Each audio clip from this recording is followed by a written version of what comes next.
There we go. We will let everybody in. Good morning, Peter, Sharon, Robert, Burge, Kylie, Suzanne, Liam, Matt, Tracy, Rachel, Seb, Tony, Jess. Good morning, everybody. How the devil are you all?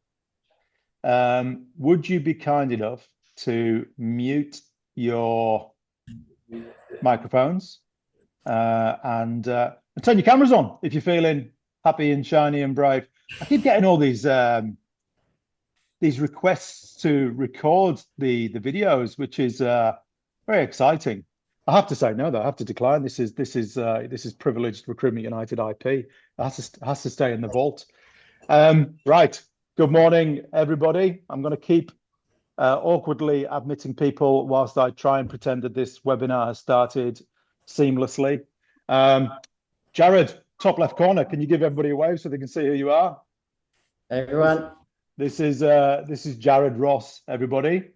Jarrod has been kind enough to come and speak to us today. Jarrod's business is called the Recruitment Academy. I have a bit of history with Jarrod. As I've been spruiking on the chart, Jarrod went on to become $1 million biller in the IT recruitment industry. And I had the good fortune to be the first person to place him into his first recruitment job. And amusingly, he turned up at my offices in London. And I remember he declared that the reason he wanted to get into recruitment was because he'd met a few recruiters. And sorry, I'll just keep admitting people. He declared that he'd met a few recruiters, and basically they were all shit, in his opinion. And he knew he could do a much better job. So and that's what he did. He went into the industry and did a much better job than most of the recruiters that he'd previously met and became $1 million biller. Amusingly, though, at the time, Jarrod had long hair because Jarrod is also an accomplished musician. Sorry, I keep getting distracted because I keep admitting people. Jarrod's also an accomplished musician. He's one of those annoying people. You know how in life, normal people are happy if they can do one thing well. Jarrod's one of those annoying people who can do multiple things well, like bill $1 million and play a guitar. So annoying from that perspective. Nevertheless, he had long hair, and I had to send him out into the market with his hair tucked into the back of his collar just to get him an interview. But it worked, mate. The strategy worked. Jarrod is now a recruitment trainer. He's going to talk to us today about 4 things. He's got 4 mega slides to share with us. 1 is strategy. 2 is cold calling process. The other one is email process. And the final one is qualification of client. So Jarrod, mate, on behalf of Recruitment United, thank you so much for taking the time out of your busy schedule to come and talk to us. Really do appreciate it, mate. I'll hand over to you, my friend. Thanks, Pete. Pleasure, mate. And solid intro, mate. Thank you for that. If I ever need an agent or a marketing guy, you're hired. So can I sorry, just before you get into it, I forgot to mention that when I placed you into that job, I said, would you do me a favor and come down and give me some guitar lessons? And I still can't play Wonderwall, so that would suggest you're a crap guitar teacher, but potentially a good recruitment trainer. We shall find out. I'm still waiting for that check to clear, mate, for those lessons. Keep waiting. Awesome. Yeah, so look, right, everyone, yeah, Pete placed me in my first and second job. Pete, I don't know if you remember that one, but I actually hated the first company so much, I asked you to pull me out. But we made an agreement after a little while. It was past the 3 months, so it was okay, but not your fault. But yeah, there was 2 placements out of me. But hey, that's what led to where I am now. So hey, look, thanks everyone for giving me your time. I really appreciate it. I'm gonna try my best to make it worth it for you.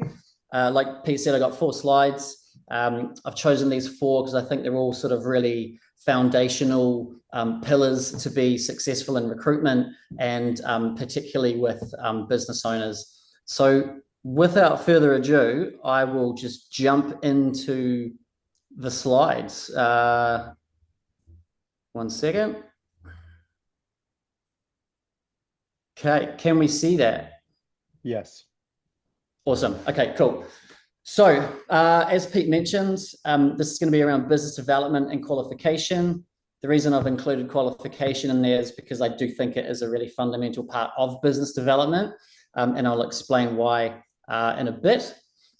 These are the topics that I'm going to talk about. So, having an effective strategy, cold calling structure, which I know everyone loves, email process, and then a qualification process at the end. So let's crack in. Oh, hang on. That's not. There we go. Cool. So strategy. Why did I start with strategy first? I feel that if you want to be successful in recruitment, and particularly as a business owner in recruitment, you need to have a strategy. The reason for that is it's going to allow you to manage your time effectively and get the most return on the time that you have, because we're always very time poor and there's so much to do in recruitment. If you don't have a strategy that maximizes that time, you're going to find it really, really hard to get past a certain point. Particularly if you're running your own business now, which I think all of the people on this webinar are running their own business. You don't only have to just recruit, you have to do all the other things that comes with the business as well. So having a strategy is essential, I feel. And just to differentiate between a strategy and a plan is not a strategy. They're really different in my mind. A plan is what you want to do or what you're aiming to do. The way I look at strategy is how you actually go about the tasks to make those things happen. So it's a way of thinking and a way of doing the things in order to become successful in recruitment. And the first point on strategy is to have a multi-channel business development approach. And what I mean by that is just basically multiple avenues that you get your customers from. And the reason that you want to have that is not everyone's the same and not everyone responds to the same type of approach. So if you can maximize all the different ways to get business, you're going to have a higher ROI than if you just have one strategy. If you're really good at, say, cold calling and you get all your business from that, or if you're really good at, online and all your business comes from that, that's totally fine. Keep doing that. But if you have a multi-channel strategy, it just gives you more coverage that allows you to contact and get engagement from different types of people.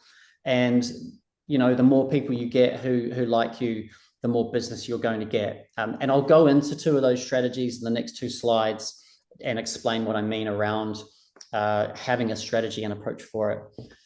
The second part of a strategy, which I found really useful in my career, is going for the hard stuff. So the reason you want to go for hard to fill roles or hard to fill projects is everyone's going for the easy stuff. Everyone wants to get quick wins. They all want to float a candidate that's easy to find. I'm not insinuating anything here, by the way, with anyone in this group, but just what I've experienced. The easy to fill roles are not really where clients need your assistance. They're easy for a reason and they can fill those themselves. So if you're doing cold outreach to a client and you're trying to get easy business, like quick, ad chasing or floating a candidate, that's a really common skill set. You're probably going to find you're going to get a lot of no's from that, especially if you're not known to that business, because they've probably got their own internal recruitment function. They've probably got their own supplier list, and they probably want to do it themselves first anyway. So by going for the hard stuff, that's going to differentiate you from most of the recruiters out there. It might be a little bit hard to find someone for the role, and it might be a little bit harder to fill that role. But by going for the hard stuff, it will separate you from all of the rest of the people who are doing the same thing. The other thing that's beneficial about hard to fill roles is it really gets you airtime with clients. As an example, I spent 2 years trying to get into a large insurance business over here. And the way that I got in was by filling a really, really hard to fill position that no one else could fill. And it did take me a while to find the candidate to do that. But what it gave me is airtime with the hiring manager, and I'd proven that I could fill the difficult roles. It also allowed me to get in front of the internal recruitment function and the HR function. And that gave us an opportunity to pitch to be on that preferred supplier list. We got on that list, and then within 6 months, we were the top performing agency. the only reason that I got that opportunity is because I went after the hard stuff that no one else was going after. And it limited a lot of competition for me as well. So if you're looking to get into bigger clients that have volume, this is the type of strategy that's going to get you into those clients. And it's also going to differentiate you from all the other recruiters going after the easier, low-hanging fruit. Especially at the moment. So, I think someone's got their microphone on at the moment. Sorry, guys. Let me try and take care of that. There we go. I think we're good. Awesome. Okay. So number 3 is having repeatable systems. Why is it important to have repeatable systems? Again, it reverts back to the amount of time that you have. What I mean by repeatable systems is a way that you go about doing a certain task that works, that you can repeat en masse and get good results from. So whether that's cold calling or searching or emails or whatever it is that you do within your business, if you can come up with a system on how to do that particular thing that's repeatable, that's going to maximize your time and it's going to allow you to do more things during the day. If you don't have repeatable systems and you're constantly reinventing the wheel every time you do something, you're going to run out of time and you're going to find it really hard to get past a certain point of billings or a certain point of growth within your business. And if you are looking to grow, this will also help you with all the other people that you bring on and allow you to do more things. And again, the next 2 slides are going to be examples of repeatable systems that I've used in the past to do a certain task. And it just gives you, it also allows you to prioritize and get the most back from your time. It's not about eliminating creativity from your tasks. So definitely still be creative, definitely personalize things and be unique. But if you have a system that you can use for the bulk of what it is that you're doing, then you just need to add the flavor into that afterwards, and it gives you a lot more coverage and it will allow you to do more within your day. And number 4, having a follow-up strategy. This is something that a lot of people tend to either forget or not do very well. You've probably heard the stats around salespeople give up after a certain amount of tries with a client, and that is true. If you continue to have a follow-up strategy with cold outreach or even warm outreach, what that's going to do is it's going to allow you to create a pipeline for your business. And if you have a pipeline for your business, then you have continuous and I guess consistent billings. If you don't have a pipeline, you fall into that roller coaster ride that most recruiters do, where they get a bunch of jobs on at any one time. They spend all their time sort of working them, and then they realize they've got no jobs for the following month, and then they go back to BD, and that usually takes about a month. So they have good month, bad month, good month, bad month. And that's a really, really common thing in recruitment. If you have a follow-up strategy and a nurture cycle for your clients, that's going to give you a pipeline. And it does take quite a lot of touch points a lot of the time to win business. And especially if you're going to be going after larger clients, you are going to need to pursue them over a period of time. And that's going to require you to create follow-up actions and a follow-up strategy so that you're not forgetting all the people that you've approached, and you're not neglecting possible wins that you could have had because you kind of forgot about it. So following up also allows you to put things in your calendar going forward. And once you get to a certain point where you've got enough activity from that follow-up strategy, you wake up one day and you've already got things to do that were there from a month ago. And if you continuously work about a month in advance, I find in recruitment, you can generally get a pretty good pipeline going and have pretty consistent billings from that. Hopefully that all makes sense. If there's any questions on these slides or on this in particular, we're going to have a bit of time at the end that I'm happy to answer questions. So just to recap that strategy, that's having a multi-channel BD approach. So you get clients from more than one place. You're going for the hard stuff because it differentiates you in the market and it separates you from your competition. So you actually have to fight against less people, and it gets you in front of more hiring managers and the right stuff because they kind of have to use you. Repeatable systems allows you to scale get more done within your day. And the follow-up strategy, just to recap, is going to allow you to build a pipeline and have things to go on to continuously, which will create consistency in your business. And consistency and prioritization is what's going to get you billing high numbers. Okay, next slide is, this is my cold call process. Now, I know everyone on here loves cold calling. It's everyone's favorite task to do, especially in recruitment. Everyone loves it. Now, I know it's a bit of a contentious issue out there online. Some people hate it violently. Some people swear by it. Whatever your opinion is, you don't have to do it, by the way. This is just what I do. But I can tell you from my own experience, cold calling is not dead. The reason most people don't like cold calling or it doesn't work for them is because they're not very good at it. And if you're not good at cold calling, it's not going to work for you and you are going to hate it. But if you get good at it, it will work for you. I get about 40 to 50% of my business from cold calling. And when I was on the tools and recruitment, it was probably more around 70%. And the reason it's 40 to 50 now is because I'm actually focusing more on my social strategy and my online strategy because I need to lift that up. So I've put this together for people to give them a structure to follow for a cold call, and it's these 6 steps. The first step to be successful at cold calling is you really need to prepare for that call. If you don't prepare for the call, you're just winging it, and you're probably going to, you're going to have to be really, really quick on your feet to be able to have a successful cold call without preparing for it. And it doesn't need to take a huge amount of time. It's just researching the prospect, who they are, where they work, find out a little bit about their company, have a look at their LinkedIn profile, and just sort of try and get a sense of who that person is.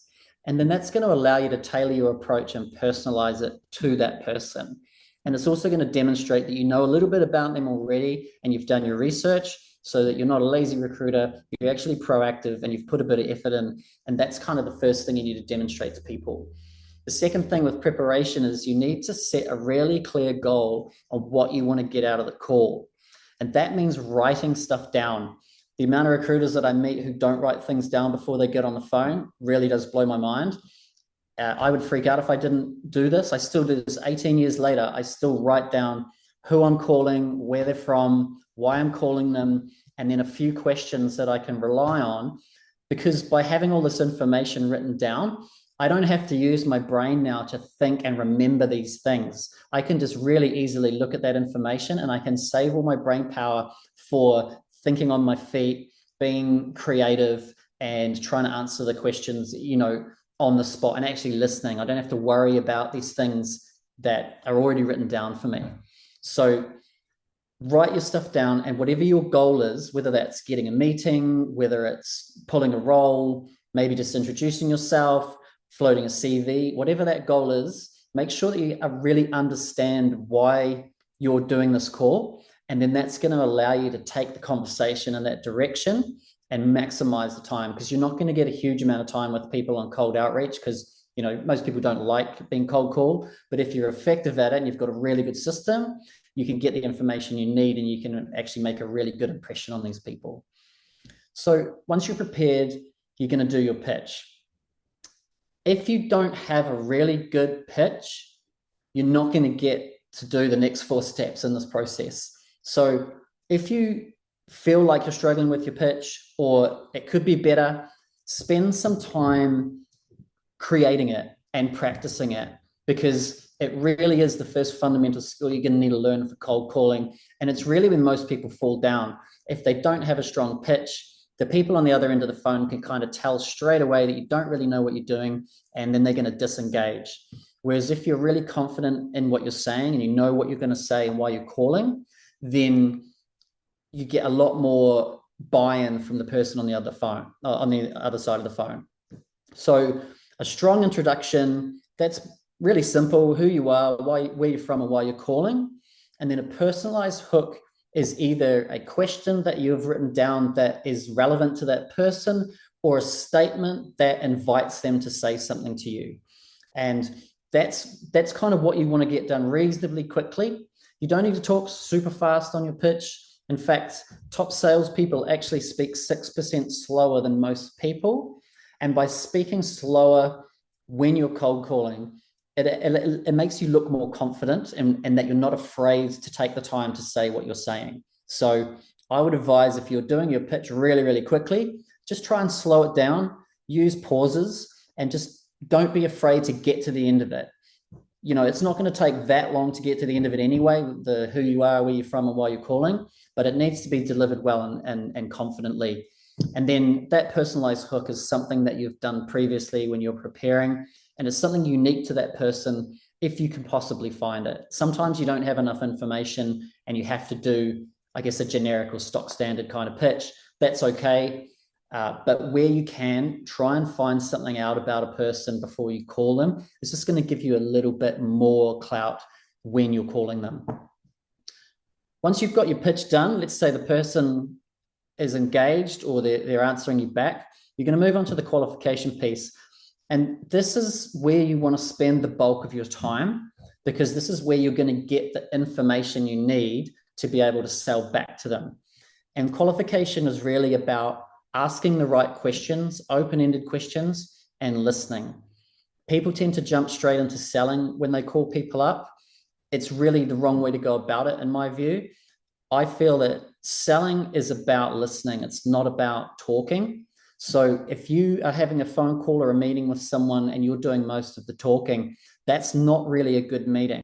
It might feel good at the time, but if you don't come away from that with a whole lot of information that you can now use to take things forward, it's not an effective meeting. So try and spend the majority of your time in the qualification piece, which is them talking to you, and ask open-ended questions so that you can gather as much information about the person, the company, a role, or their goals, whatever it is, and just gather information. Because if you don't get a sale off the phone, which a lot of the time you're not going to, what you do have is information that you can now use to take to the next stage. And then you can bring that into your nurture cycle, which we're going to talk about in a little bit. But yeah, spend time on qualification, write down the questions that you want to know the answers to, and try and make them insightful and original, not just really, really generic. So the best way to come up with insightful questions is just ask yourself, what do I really want to know about this person and this company? Rather than just trying to tell them or ask them what you think they want to hear, just ask them what you actually want to know. So assuming you're getting to this stage and they are giving you information and it is your turn to sell, this is where you want to have a really strong value proposition. The value proposition is the reason why somebody should use you and the reason why you're calling them. And again, similar to the pitch, if you don't have a really strong value proposition, spend some time creating one. And it really just needs to be a succinct statement or paragraph as to why someone should use you and the benefit to them. So, and this is another thing that I see a lot of with recruiters, is that when they have a value statement, they're usually talking about themselves and how great they are, how big their database is, how good their candidates are, all that kind of stuff. It's really, you can say those things, but if you're going to say those things, you really need to translate what you're saying into the benefits to the client. So what's the benefit for them rather than you, or how great you are, or how big your database is? Because I can assure you, no one gives a shit how big your database is. Like, no one cares. It's really about what's in it for them, and you can do all that other stuff later on. So you need to know why you're good. You can demonstrate that, but spend the majority of the time explaining to the client why it's going to be good for them to use your service rather than what you want. There's going to be objections as well, quite a lot of the time. So anticipate these, have answers for them. I'm sure most of the people here who, you're running your own business now, you've been in recruitment for a while, I'm sure you've had training or seen lots of things around objection handling. So, anticipate these and prepare for them. But the one thing about objection handling that I think gets missed a lot of the time is not necessarily what you say to the objection, it's how you go about doing that. And what I mean by that is, a lot of the time people are just waiting for the person to finish that objection, and then they want to counter it straight away with their answer because they know, oh, if they say this, I'm going to say this. what you really want to do if someone brings an objection up is first thing you want to do is you want to acknowledge it. You want to let that person know that you've heard that objection and you want to empathize with them, not make them feel like they're just making it up for any old reason. Sometimes they just want to get you off the phone. But a lot of the time, the objection could be valid. So it's not necessarily what you say back to them that's going to make the difference. It's how you manage that process when it comes to the objection. So acknowledge what that person says, empathize with them, and then you can offer their solution. And a good way to think about it is, rather than reacting to somebody's objection, you are responding to it with a well thought out answer. And if you do that, that will probably get you a lot further than just answering the objection. The other thing about objections that I think a lot of people miss is sometimes it's a really good indication for you that this is not a good client. If a client doesn't have budget, or they have no growth, or there's a bad culture or bad process or whatever it is, that might not be a really good client for you to work with. So those objections can be a get out of jail free card for you a lot of the time. And recruitment, in my mind, is just as much about qualifying people and things out of your process than it is qualifying things in. We're always taught to qualify things in, but to be successful, you actually need to learn how to qualify things out of your process as well, because the more time that you spend on things that don't go anywhere is wasted time that you're never going to get back. So with objections, listen to what they say, acknowledge it, empathize, and respond accordingly, but also look for those signs that this might not be a great client to work with. Because when you're building a portfolio, you really do want it to be a quality portfolio. Number 6 is the call to action. So at the end of the call, this is where you're going to summarize what you've spoken about. You've written down all the information that you've found out from that person. And now what you want to do is create a follow-up action so that you can continue the conversation, right? If you don't create a follow-up action, then there's no real clarity around what should happen next.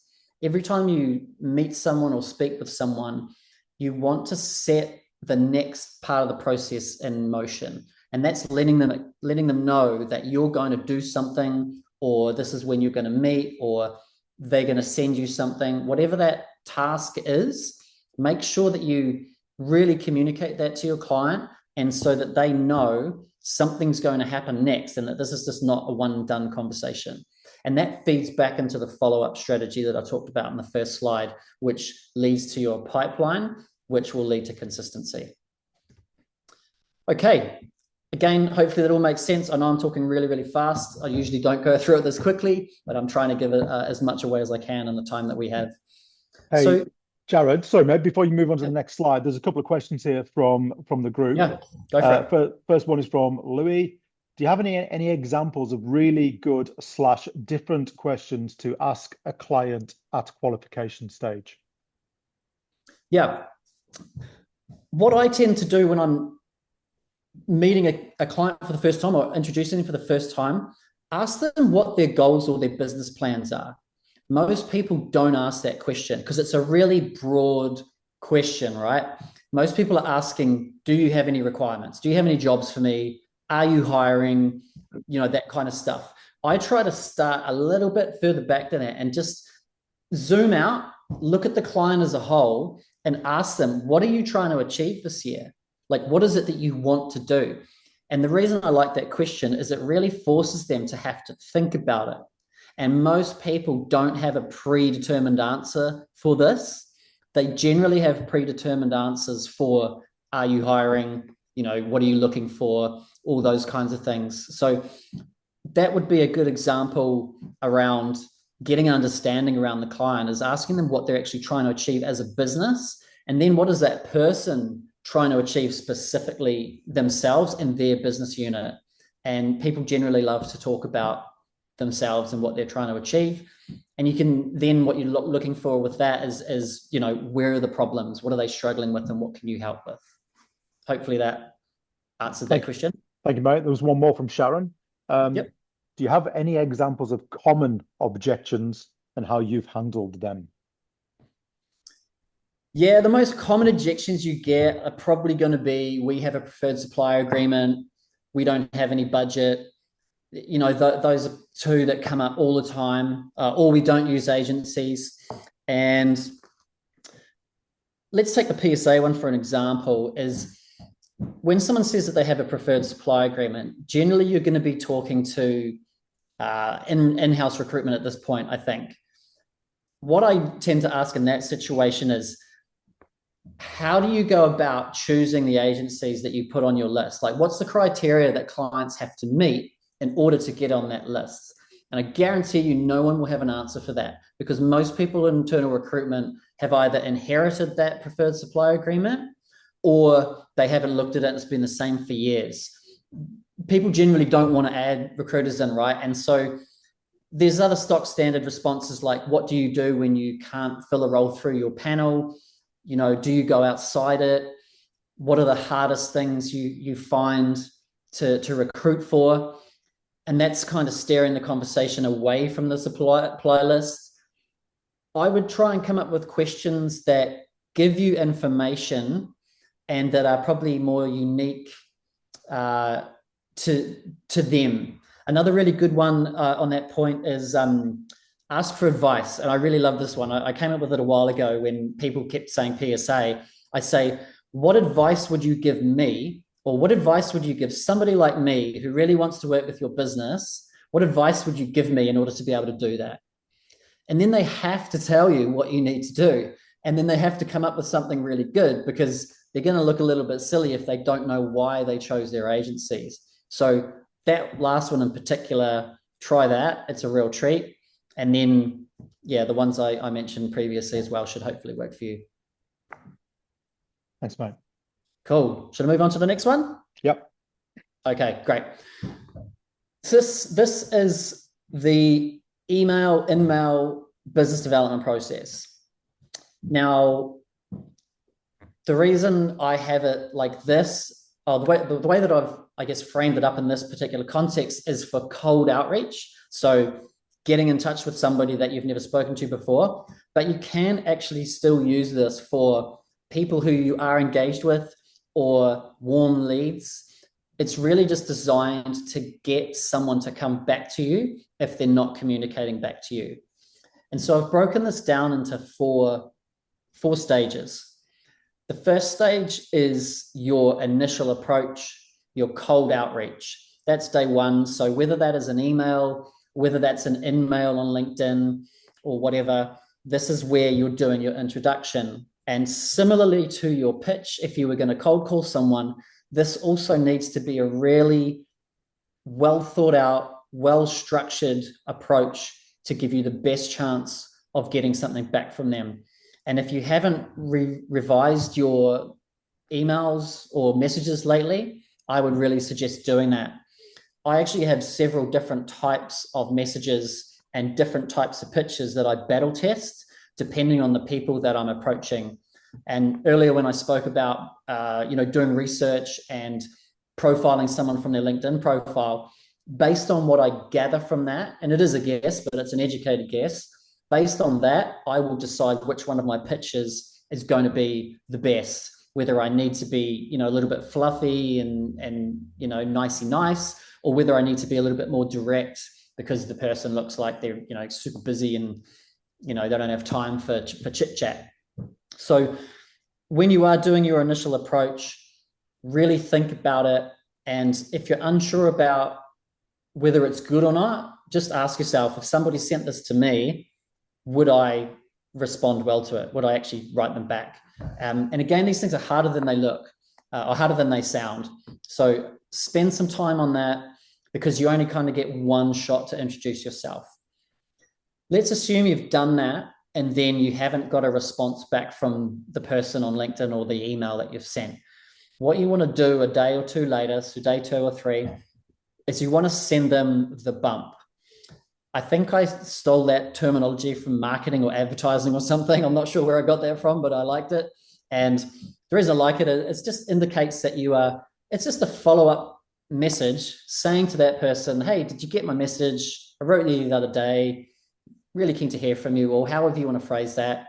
It's just a little nudge with your elbow, letting them know that you're not just going to give up after one message.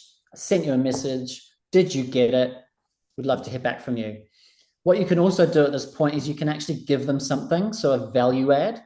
And that's a really good way to also get someone engaged if you give them something that that they want, because that creates reciprocation. And reciprocation is a really good tool to use when it comes to business development. It's that subconscious feeling that we all have where if someone invites you to their birthday, you feel like you have to invite them to your birthday. If you give someone a present, they feel like they have to give you one. This is a similar type of principle where you give something to someone and then they feel like they have to reciprocate that. So whether you want to give a value add or whether you just want to do a reminder, it's up to you. There's no real exact science around this. And again, just to, I guess, put it out there, take all this with a pinch of salt, because there's no one way to do anything. This is just a way, and this is a framework and a guideline. You can manipulate this, however you want. You can make it longer, you can make it shorter, whatever you want to do. This is just a guide to give you the steps of the process that are going to work. So once you've done the bump, if you still don't hear back from somebody, you're going to send them the second bump. And the second bump is very similar to the first bump, which is just another reminder, but this time it's a little bit more direct and a little bit more serious. And you're going to be really specific around what you want to get back from that person. And that relates back to that call to action we talked about previously, or that follow-up, creating the next step. Make it really obvious what you want from people, because a lot of the time they won't know. So the second bump is basically saying something to the effect, and I'm paraphrasing, I've sent you 2 messages, really keen to hear from you. Do you want to do this, or can you do this? Is this important to you? However you want to phrase that, but it's a little bit more direct, and it's really letting them know that, you mean business, basically. Some people have a longer cycle with this, and this is also, just to clarify, this is different to adding people on LinkedIn and building networks. That's another system as well. Don't have time to show you that on this particular webinar, but just to clarify, this is more around direct business. So you really you're going in and you're asking for business, basically. So the second bump is a little bit more serious and direct than the first one, and it's letting them know that you want them to do something. If you don't hear back after this, then I would leave the next one just a little bit longer. So don't be too pushy. That's that fine balance of being persistent but not pushy. Being persistent is good, but being pushy is not. So you leave it a little bit longer, or again, use your best judgment on how quickly or how slowly you think you should follow people up. What you're going to do at this point is you're going to send them the breakup email or the breakup message.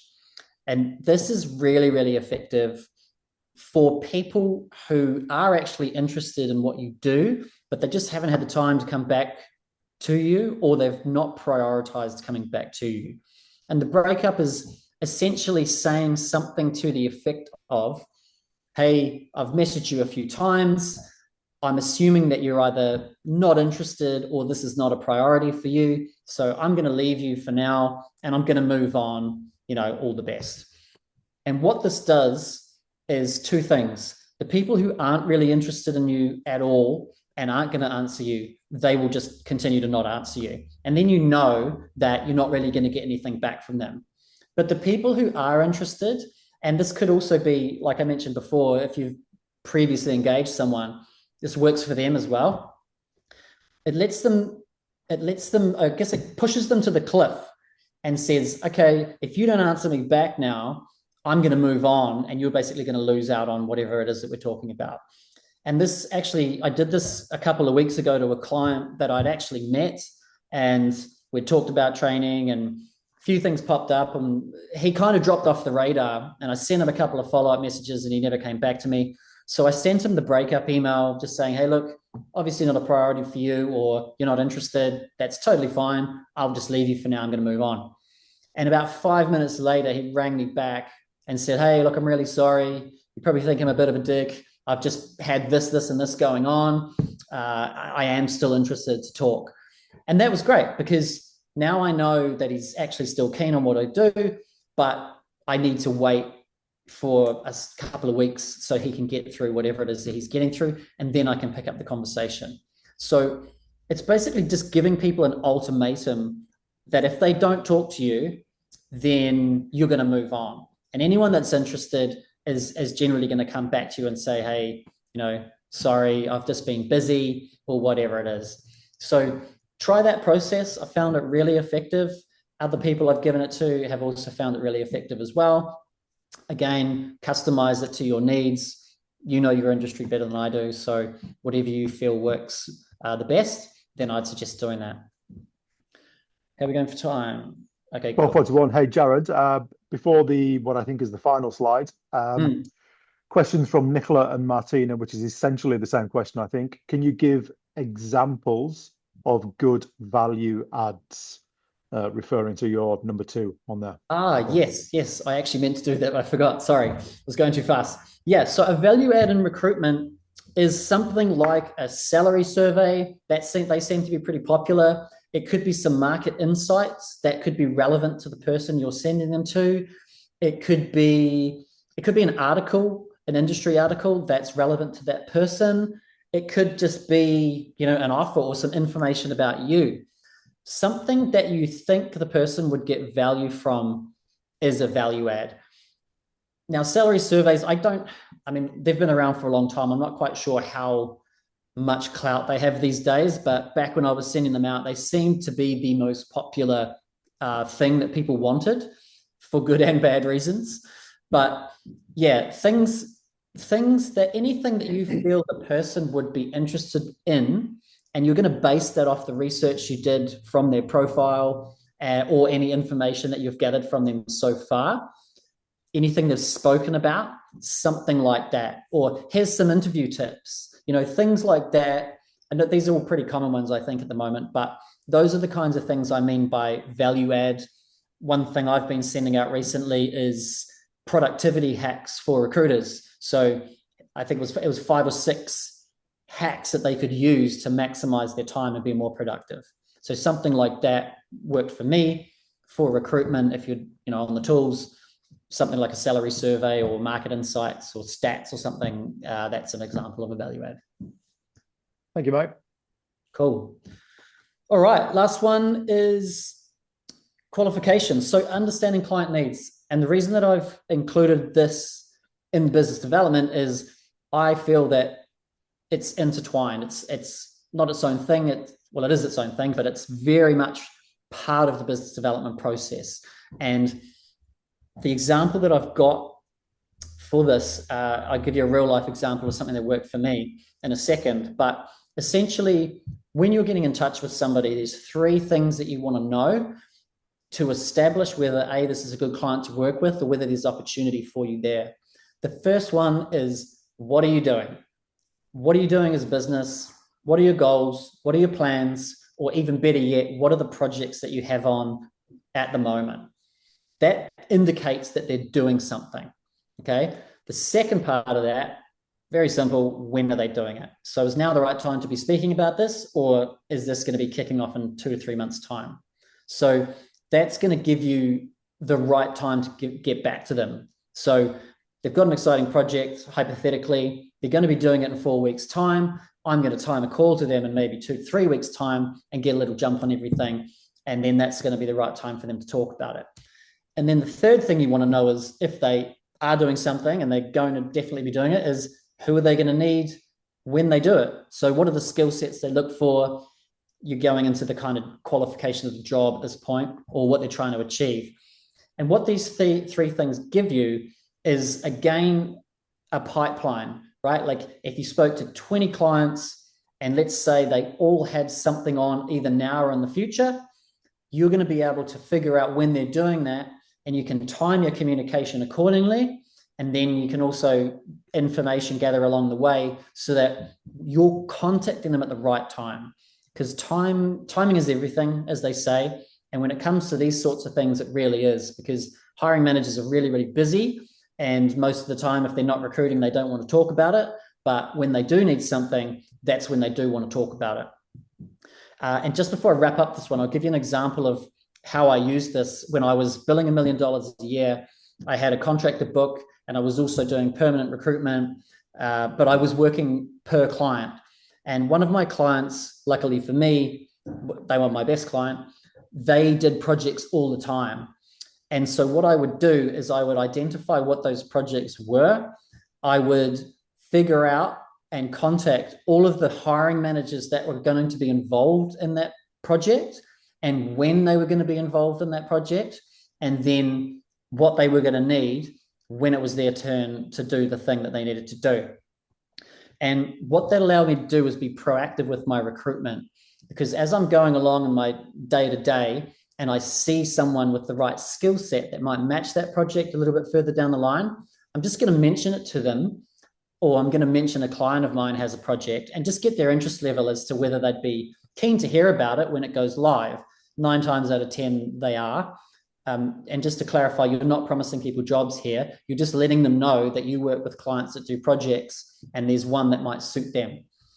And why this worked really well for me is because I knew who was involved in the project and when they were going to do it.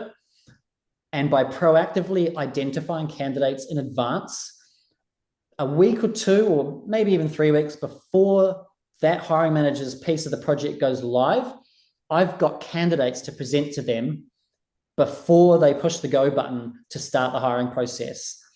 And that worked brilliantly for me, because what generally happened was when they got approval, the company would put their ad up, they would go out to other recruiters that they used as well. All those recruiters would put their ads up, they'd run around searching for candidates and doing the doing. But I already had 3 candidates in the inbox, and I'm arranging interviews because I was proactive with it. And that allowed me to beat everyone to the punch pretty much 80% of the time, I think. And it's how I built up my contractor book, by really understanding what this client is doing, what's important to them about it, and when are they going to do it. Because, again, you want to get in touch with these hiring managers at the right time, and then proactively looking for candidates that could be suitable for this in advance. If you wait until it goes live, then you're going to be basically competing against all the other recruiters that have got that same role. Now, I know that you can't always do this, and it didn't work all of the time, but if you can do this even some of the time and get information in advance, then you're going to beat everyone to the punch, and you're going to find those good candidates before the other agency finds them. And then when you introduce candidates to a hiring manager in advance, if they're good, and they should be if you're sending them, it really does draw their attention to those people. And it kind of creates something called the recency effect, where, if you don't know what the recency effect is, it's when you introduce something or a new piece of information to someone, that takes their attention away from the thing they were doing previously. And by giving them good candidates, if they open those CVs and they see, oh, this person could be really good for my project, they're generally going to want to interview them. And then you've got a few horses in the race already. You can still go looking for more if you need to, but if you're going to be good in recruitment and keep the process going very quickly, I think between 1 and 3 candidates is a pretty good number to send clients, because if there's only one job, you really need just plan A, plan B. And those 3 things, just to recap: what are they doing, when are they doing it, and who are they going to need when they do it? That's going to allow you to figure out who are the good clients, should I spend my time pursuing them, and am I going to get a return on my investment by working for them? And that is a wrap. Awesome. Thank you, Jarrod. Right on the nose. 12:49, mate. Hey? Oh, boom. Seconds to perfection, mate. There is a couple of questions that have dropped in, so we've got 10 minutes for a Q&A. I've actually got a couple of questions, if I may. Yeah. Would you say, in this day and age, now that social media, LinkedIn content is heavily leaned on as a BD strategy, would you say that the classic telephone cold call is now more powerful than it ever has been? Yeah, that's a good question, and it seems to be the question that everyone asks, right? I think In a sense, yes, because not a lot of people do it from what I understand. And the people that do it are not very good at it. So even if you're in a saturated market and people are cold calling, if yours is really, really slick, you're going to differentiate yourself from those other people. And that's what you want to do all the time anyway. But yeah, look, I don't think I know some people hate it. And look, don't get me wrong. Like, I've made cold calls that have gone terribly and it just hasn't worked. But as a strategy, if you have that in your toolkit, you have got such a big advantage over most people who are just doing email, in-mail, social outreach. I do prioritize those others as well. I'm trying to spend more time on my social brand and build that up at the moment. But I mean, 40, 50% at the moment is cold calling. And the other great thing about it is you get an answer pretty much straight away or an indication straight away. When you're doing emails and in-mails, you got to wait for that person to come back to you. If you've got them on the phone, you can qualify them and get the information you need way quicker, saving yourself weeks of time trying to keep a process going for online. So they all have their point. But yeah, I do think that cold calling still works if you are good at it. Mate, when you were billing $1 million and in that frenzy of money making, you probably didn't need more clients. Did you ever stop doing BD? Was it always ever present? Yeah, always BD. Look, there were periods that I kind of slacked off a little bit, but the main reason I continued to do BD was I just wanted to keep my pencil sharp, because you never know what's going to happen, right? And now more than ever, I think a lot of people have realized that when their clients aren't hiring and it all goes away, you don't have much to fall back on. So you really want to keep a continuous pipeline of BD going. And what I did is I had my A clients who were my cash cows and my regular clients, and there was only a few of those. And then I had a B list of clients that were semi-regularly recruiting, a few roles a year type thing. And then I had my C clients who were maybe one-offs, ones and twos. And by having all three of those categories, it just gave me so much coverage of roles that I was never really short of business. Because with my B list, what I've got in there is generally a couple of enterprise level clients that I might not have as much time to spend on them, but they have the potential to become an A client if an A client goes away. And that did happen to me. So I did kind of get caught out thinking that the gravy train was going to last forever, but it never does. So I suggest, if you are working a niche and there's someone in your market that you haven't spoken to, reach out to them, get in touch, because the more options you have, the more you can prioritize.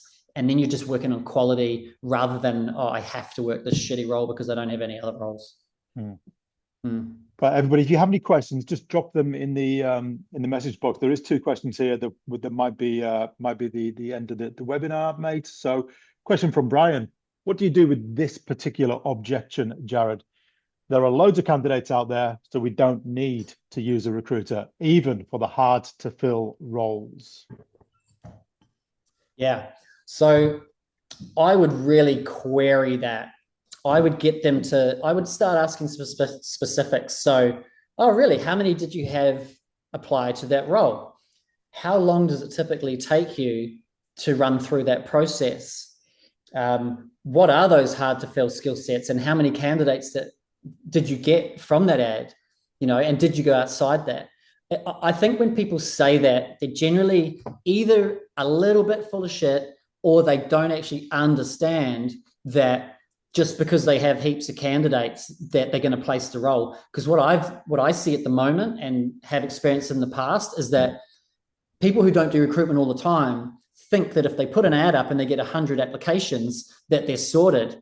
But most of the people will say that statement prior to actually looking at all those candidates. And what they generally figure out is, once they go through all those candidates, 99% of them probably aren't a good match. So if you get into that situation, start asking specifics around it, so that, just out of curiosity, And then if they haven't actually placed the role yet, see if you can create a follow-up action, or, can I call you back at this time just to see if you placed the role, right? And if they're that confident that they're going to place it without you, then they shouldn't really worry too much about you calling them back. But I'd be kind of like calling them out a little bit on that. And look, sometimes you just can't win. Sometimes maybe they did get the candidate and there's nothing for you. Then you just got to kind of not admit defeat, but again, create another action. When's a good time to get back in touch? When will you be recruiting again? People always get stuck at some point. So if you're there at that time, then you should hopefully get something out of them. Final question, mate. When you were billing $1 million, how many clients were you working with? And what was the split between contract and perm roles that you were filling? Yeah. Okay. So when I first started out, I was pretty much majority contract. What I found over time is that a lot of my clients actually started hiring permanent people, which is why I started doing it. So I didn't actually want to move too much into perm because contracting is a great model. But I guess client-wise, I probably had maybe 3 to 5 key clients. One was my cash cow where I had the majority of my contractors, but I probably had contractors spread over maybe 10 clients, I think. The amount that I was doing contract revenue was probably 70% of, my target, and then the rest was topping it up with perm. So, I was doing anywhere from 200 to 250K quarters. But that contractor book really did help me because I knew how many contractors I had out, when they were going to finish, and then how much money I'm going to make in the meantime. And then that allowed me to figure out how much perm revenue I need to make to top that up. So if you can go deep with a client, a big enterprise level client, but they don't have to be an enterprise level client, but a client that has volume, that has placeable roles, if you can have a handful of those, 3 to 5, and spend the majority of your time there, you will get really good results because you understand the business really well. You get to build relationships with the managers really well. And, you don't have to go hunting for role after role after role all the time. You get a lot of them in one place. So hopefully I'm answering the question here. I might have digressed a little bit, but yeah, having, I guess, 3 to 5 really key clients, probably 10 B-list clients if you can, where you're either getting roles at some point from them.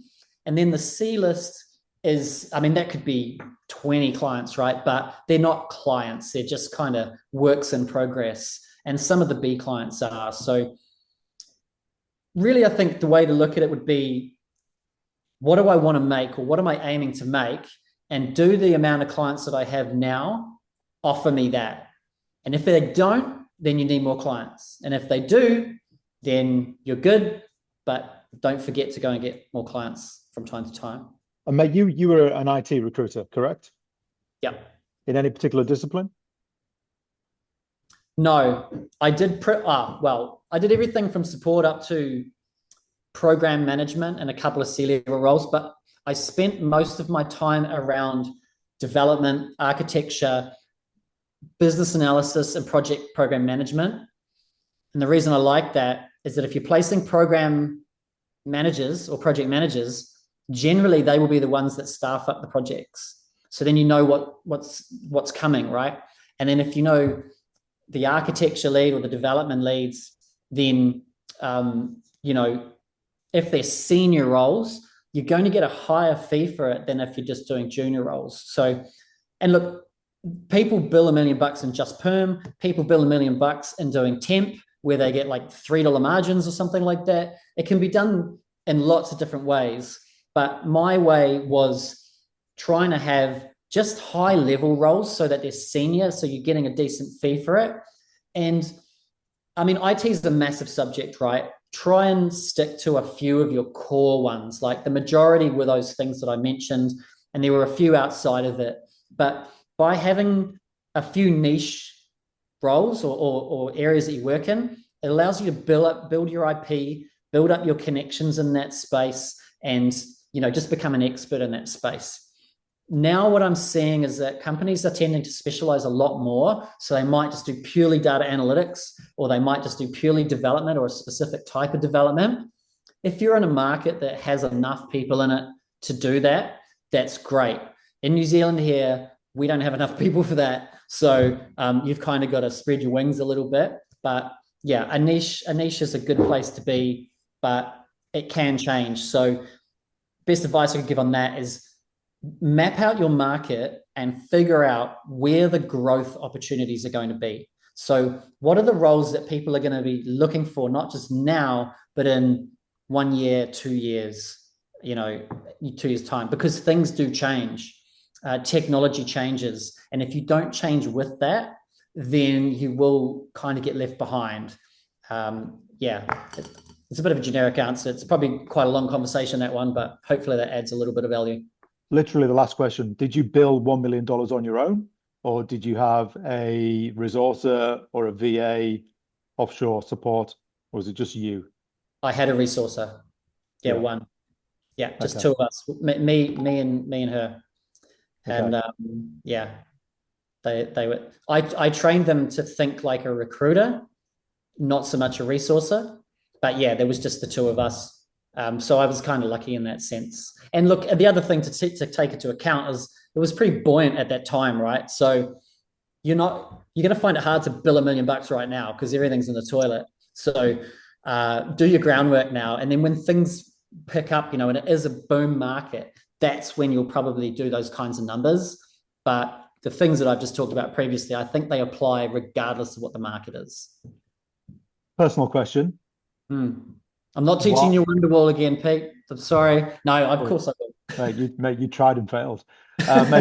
Mate, personal question. Why are you now a trainer and not a self-employed $500,000, $750,000 biller? Yeah, because there's no one that does it here. Like, I'm literally it in New Zealand. Okay. And I saw an opportunity.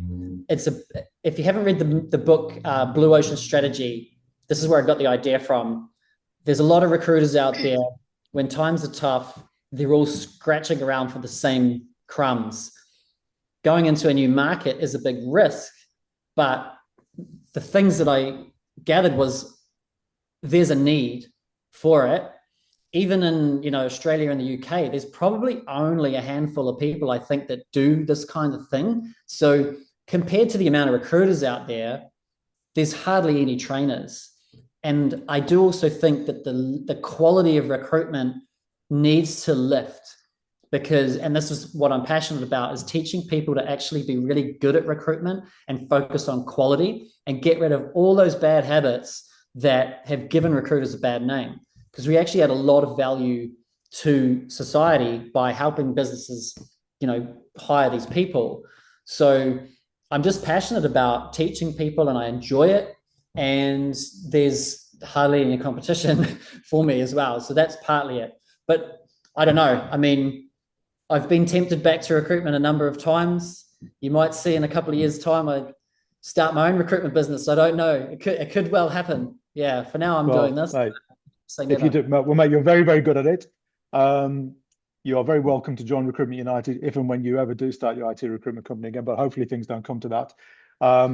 As somebody who thankfully hasn't had to do much BD for the last few years, I learned a lot there. The main thing I learned is that you are a much better recruitment trainer than you are guitar teacher. Probably true. I'm not known for my patience. Mate, on behalf of Recruitment United, Jarrod, thank you so much, mate. That was awesome. Really do appreciate your time, mate. Thank you, mate. Pleasure. Thanks, guys. Have a great afternoon. Thanks, everyone. Thanks, mate. Thanks, Jarrod.